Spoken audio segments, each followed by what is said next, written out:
د جروم په نوم یو ځوان هلک د یوې پراخې وچې بې اوبو صحرا کیسه کوي چې وایي کله یې هم دا مځکه شنه نه ده لیدلې، خو پلار یې لیدلې ده. کلونه مخکې په دا مځکه کې د څو بزګرانو کورونه وه چې غنم او داسې نور شیان یې کرل. خو وروسته له هغې چې وچکالي مځکې ته راغله هېڅ یې نه شنه کېدل، ډېر بزګران ولاړل. خو د جروم پلار یعنې ارنس امید یې درلودی چې مځکه به بیا شنه سي. هغه باور لري چې یوازې لږ اوبو ته اړتیا لري، خو په دې نوې نړۍ کې خلک د اوبو لپاره یو بل وژني. په لومړۍ صحنه کې موږ دوه غله وینو چې هڅه کوي یو کوچنۍ خونې ته ننوځي. ارنس دوی نیسي، اولي نفر ووژني، دوهم غل هڅه کوي چې ارنس قانع کړي چې د هغه ژوند وبخښي، خو هغه وخت وژل کیږي کله چې په پټه د خپل جیب څخه توپک راوباسي. د هغه زوی جروم ټینګار کوي چې هغه کولی شوی مرسته ورسره وکړي. کوم کور ته چې هغه غله ننوتله په هغه کې د اوبو یو زوړ ماشین دی. کله چې ارنس غواړي استعمال یې کړي هغه کار نه کوي، ځکه چې اوس نورې اوبه نه دي پاتې. پلار او زوی د یوه خره سره د هغه کسانو خواته روان دي چې د مځکې د ډېر لاندې څخه اوبه راباسي او خرڅوي. په اصل کې دا د حکومت خلک دي. ارنس د دې خلکو سره معامله کوي چې اوبه ورڅه واخلي.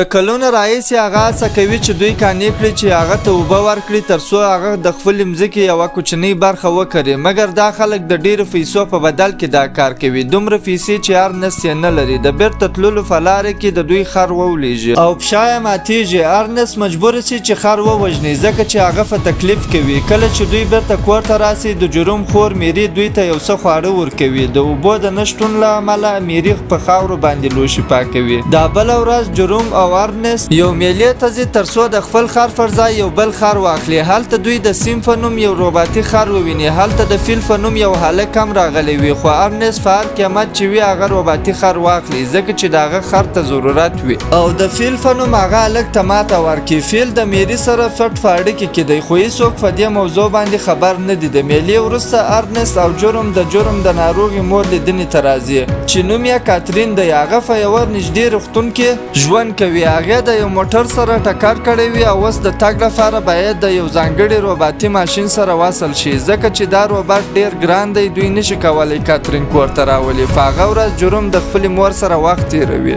ارنس او کاترین هم په یوه ښکلولو سره د خدای پامانۍ وکړي او د یو بل څه جلا سي. کله چې دوی بیرته کور ته ځي په لاره کې دوی یو پټرول پمپ مخې ته ودرېږي. د موټر ټانکۍ ډکه کړي. د ټانکۍ ډکولو وروسته ارنس یو څه پټرول وخوري. بیا دوی یو ځوانه جوړه سره وویني چې یو ماشوم هم ورسره دی. هغه دوی ته په زاریو شي او د اوبو غوښتنه کوي. د ماشوم پلار یعنې رابي پلان لري چې خپل ماشوم خرڅ کړي ځکه چې هغه نور نشي کولی ماشوم وساتي. مګر ارنس مخالفت ورسره کوي او ژمنه ورسره کوي چې دوی ته اوبه ورکړي. په عین حال کې رابي ارنس ته وایي چې فیل او میری د یو بل سره پټ ویني. کله چې کور ته راسي ارنس د میری څخه د هغې د شکمنو د باندې وتلو په اړه پوښتنه کوي. مګر میری په کلکه جواب ورکوي چې دا د هغې حق او ازادي ده او زه خو به تر اخره عمره تا ته ناسته نه یم. او په غوسه سره خپل پلار ته وایي چې زه ستا څخه کرکه لرم. هغه هڅه کوي چې د کور څخه وتښتي، مګر ارنس د هغې مخه ونیسي او په خونې کې یې قیدي کړي. د خونې کړکۍ په میخ باندې بنده کړي. دا بله ورځ سهار کله چې ارنس او جروم د خوبه راویښ سي دوی ګوري چې سیم یعنې هغه روباټ د ګدام څخه ورک شوی دی. داسې ښکاري چې یو چا غلا کړی دی. ارنس فکر کوي چې فلیم دا کار کړی دی، نو هغه مستقیم د فلیم کور ته ځي. مګر د فلیم پلار سام هغه ته وایي چې هغه سهار د یو کامیون سره د غرو خواته ولاړی. ارنس د هغه د پیدا کولو دپاره د هغه دولتي اوبو کارکوونکي څانګې ته ولاړ سي. مګر مخکې له دې چې ارنس کوم څه ووایي دوی د شا د خوا نه هغه په سوک ووهي او بېهوشه یې کړي. کله چې ارنس بیرته په هوش راسي شپه سوي یې. د اوبو کارکوونکي هغه د اوبو غلا کولو تورن کوي. ارنس قسم خوري چې هغه دا کار نه دی کړی. مګر د دوی مشر یعنی کلیف هغه برید کوي. د دوی ترمنځ سخته جګړه پیل کیږي. مګر ارنس په خپل توفک په سچل باندې راواخلي او د هغه ځای نه وتښتي. کله چې هغه کور ته ځي په لارې کې هغه فلیم وویني چې د سړک پر غاړه پروت دی او هغه روباټ یې هم په بغل کې ولاړ دی. دا معلومه شوه چې فلیم هم روباټ یې غلا کړی هم یې د اوبو د کارکوونکو اوبه یې غلا کړي. ارنس هم د هغه خواته توفک ونیسي. هغه په روباټ باندې فرسۍ وتړي او پرې پریکړه کوي چې هغه د اوبو کارکوونکو ته بوزي ترڅو خپل بېګناهي ثابته کړي. فلاره کې فلیم د میری په اړه ځینې خبرې وکړي چې ارنست په دې کار ډیره غوسه ورشي. د یو څه تګ وروسته دوی دواړه ډیر تږي کیږي. فلیم ارنست قانع کوي چې غلا شوي اوبه وکاروي. دوی دواړه کښیني او اوبه څښي. دوی دواړه یو څه خبرې وکړي. بیا فلیم هڅه کوي چې ارنست قانع کړي چې هغه خوشي کړي او پیسې په خپل منځ کې وویشي. خو ارنست غواړي هغه د اوبو کارکوونکو ته وسپاري. هغه ډیر ستړی شوی او کمزوری. هغه نور یو قدم هم نشي تللی. فلیم په دې پوهېدو سره د فرصت نه ګټه واخلي او یوه ډبره پورته کوي او ارنست پر سر باندې وهي. ارنست هم د غره سره وموښلي او سر یې ډیر ټپي شي او هغه بېهوشه سي. کله چې هغه بیرته په هوش راسي هغه خپل ځان د فلیم پر ځای تړلی ویني. هغه د ارنست په خوله کې اوبه اچوي. په داسې حال کې چې هغه په غوسه باندې چیغې وهي. لږ وروسته فلیم پر موټرسایکل باندې د ارنست کور ته راځي چې میری د ځان سره بوزي. میری چې د هغه په لیدو ډیره خوشحاله ده په لیونتوب سره د هغه خواته منډه کړي. څرنګه چې تر اوسه ارنست کور ته نه دی راغلی جرم اندېښمن کېږي او په هغه پسې ځي. په لارې کې یوازې هغه روباټ پیدا کړي مګر د هغه د پلار هېڅ نښه نشته. کله چې هغه د اوبو کارکوونکي ته ورسېږي دوی ورته وایي چې ارنست مړ شوی دی. هر څوک فکر کوي چې روباټ د هغه د مړینې لامل دی. په راتلونکې صحنه کې موږ د ارنست په جنازه کې ټوله خلک وینو. د هغې وروسته ماشومان کاترین ته د ارنست د مرګ خبر ورکوي او ټوله په روغتون کې په هغه پسې ژاړي. کله چې دوی د روغتون نه ځي فلیم په خپل موټر کې په دوی پسې روغتون ته راسي. اوس د ارنست د مړینې وروسته هغه د دوی د پلار ځای نیولی دی. هغه هڅه کوي چې جرم آرامه کړي په داسې حال کې چې هغه په غوسه باندې روباټ وهي ځکه چې هغه فکر کوي دا روباټ د هغه پلار یې وژلی دی. بیا فلیم هغه ته وایي چې میری د هغه څخه امیندواره ده او هغه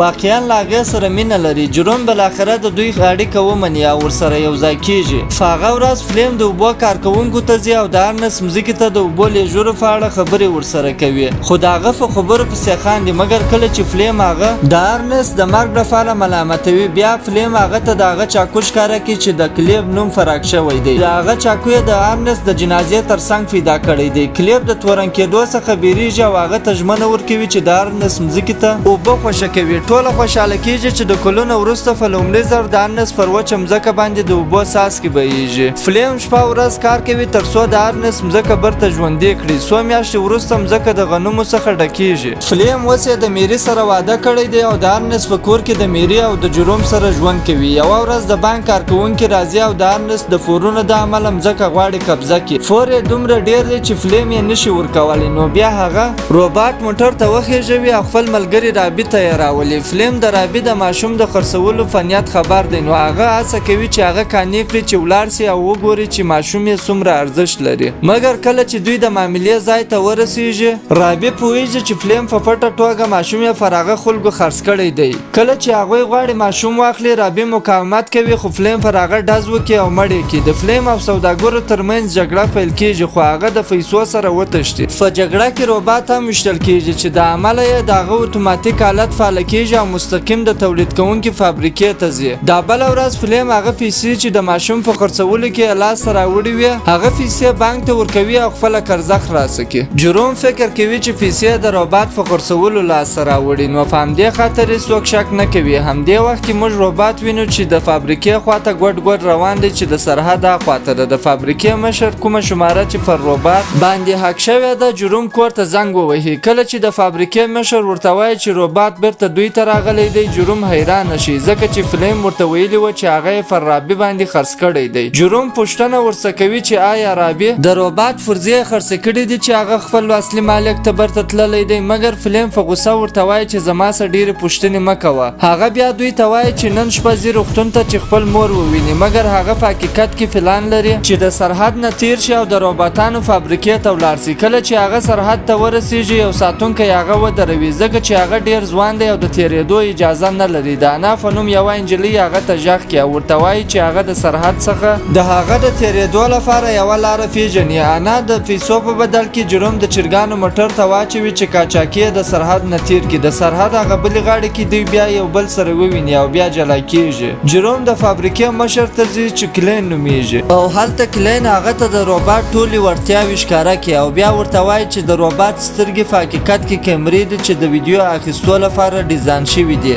دا کیمرې هر څه ثبتوي. جروم ټول ثبت شوي ویډیوګانې ګوري او خپل د پلار ارنست سره خپلې خاطرې ګوري. کله چې هغه ډیر مخ ته ځي د وحشت سره مخ کېږي. هغه پوه شي چې چې فلم هغه کس دی چې ارنست یې وژلی دی. وروسته له هغې چې ارنست په برته په وش راغلی دی فلم هغه په روباټ پورې تړلی و او د اوبو کارکوونکو خواته یې روان کړی و. روباټ ټپي ارنست یې پر مځکه کش کړی و چې بالاخره د هغه د مرګ لامل شو. د دې حقیقت په لیدو سره د جروم له سترګو ترخې اوښکې بهیږي. هغه شپه هغه کور ته راځي مګر فلم ته هیڅ ونه وایي. څو ورځې وروسته کله چې دوی ښکار ته ولاړ سي جروم توفک د ځان سره وساتي او د خپل بستر لاندې یې پټ کړي د هغه ورځې لپاره چې هغه ورته اړتیا پیدا کړي. کله چې دوی د سهار ناشته خوري جروم فلم ته وایي چې رابي ورته زنګ وهلی دی هغه ایرانه فاته شي او سمدلاسه جروم په دروغو تورن کوي ځکه چې هغه تر هر چا ښه پوهېږي چې رابي مړ شوی دی. څو ورځې وروسته فلم یو نامه ترلاسه کړي. هغه نامه په اصل کې جروم لیکلې ده خو ځان یې په رابي باندې تیر کړی دی چې د هغه څخه یې غوښتنه کړې چې په هغه ځای کې د رابي سره وګوري چیرې چې ارنست وژل سوی و.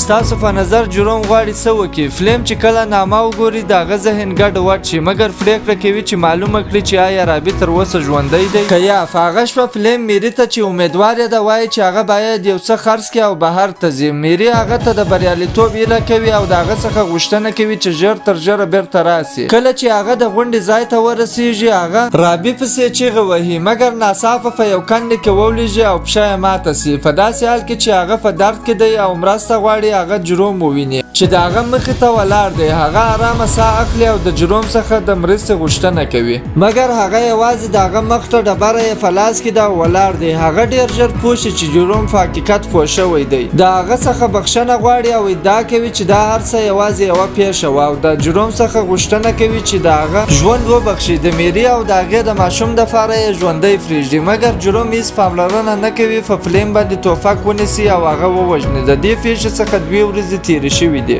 میري د خپل میړه په اړه اندېښمنه ده مګر جروم هغې ته وایي چې یو څه نور هم صبر وکړه. هغه پرېکړه کوي چې د ارنست او فلم د مړینې حقیقت د میري څخه پټ وساتي. میري هغه ته وایي چې دوی خپله مور کور ته راولي ځکه چې دوی اوس دومره پیسې لري چې هغه ځانګړی روباټي سیستم واخلي کوم چې مور یې په روغتون کې کاروي. دا کیسه د دې صحنې سره پای ته ورسیږي چیرې چې جروم د روباټ ټوله ویډیویي حافظه پاکه کړي. هیر مو نشي چې چینل ضرور در سره سبسکرایب کړئ تر څو راتلونکې ویډیو د لاسه ور نه کړي. الله مو راته وساته. د خدای په امان.